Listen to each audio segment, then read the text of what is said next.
दोस्तों साइंस में कुछ ऐसे टॉपिक होते हैं जो बहुत ज़्यादा इंपॉर्टेंट होते हैं, लेकिन वहाँ से क्वेश्चन बहुत आसान आते हैं, लेकिन फिर भी स्टूडेंट क्वेश्चन गलत कर देते हैं। और अब से ऐसे ही टॉपिक पर मैं वीडियो लेकर आया करूँगा। सिर्फ 2-3 मिनट का वीडियो हुआ करेगा और उसमें आपका एक क्वेश्चन तैयार हो जाया करेगा। आज का टॉपिक है एक्सक्रेटरी मटेरियल यानी उत्सर्जी पदार्थ। सबसे पहले जानते हैं कि उत्सर्जन या एक्सक्रीशन किसे कहते हैं। हमारी मेटाबॉलिक एक्टिविटी के एंड प्रोडक्ट को हमारी बॉडी से बाहर निकालना ही उत्सर्जन या एक्सक्रीशन है।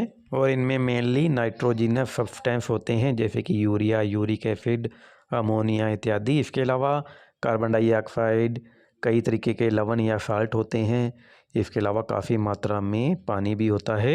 अब मेन मुद्दे पर आते हैं, यानी कि क्वेश्चन क्या आता है। इसमें पहले तरीके का क्वेश्चन तो आपको ऐसे आएगा कि किसी एनिमल या जीव का नाम आपको दे दिया जाएगा और आपसे पूछ लिया जाएगा कि इसमें मुख्य उत्सर्जी पदार्थ यानी कि मेन एक्सक्रेटरी मटेरियल क्या है।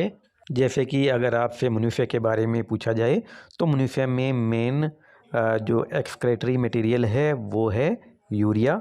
इसी तरीके से मेंढक के बारे में पूछ लिया जाए तो मेंढक का भी मेन एक्सक्रेटरी मटेरियल यूरिया ही होता है। दूसरे तरीके का क्वेश्चन ऐसे आ सकता है कि अमोनिया का एक्सक्रीशन कौन से जीव के द्वारा किया जाता है, कौन से एनिमल के द्वारा किया जा सकता है, या यूरिक एसिड के बारे में पूछ लिया जाएगा।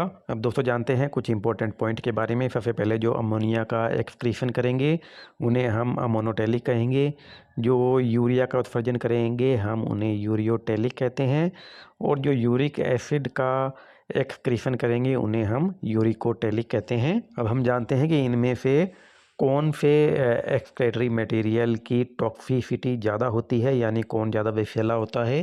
तो दोस्तों इनमें अमोनिया सबसे ज़्यादा टॉक्सिक है, उसके बाद में यूरिया, और जो यूरिक एसिड होता है वो लीस्ट यानी सबसे कम टॉक्सिक है। अब जानते हैं इनके एग्जाम्पल्स के बारे में जो कि सबसे ज़्यादा इम्पोर्टेंट है। सबसे पहले हम जानते हैं अमोनोटेलिक एनिमल्स के बारे में।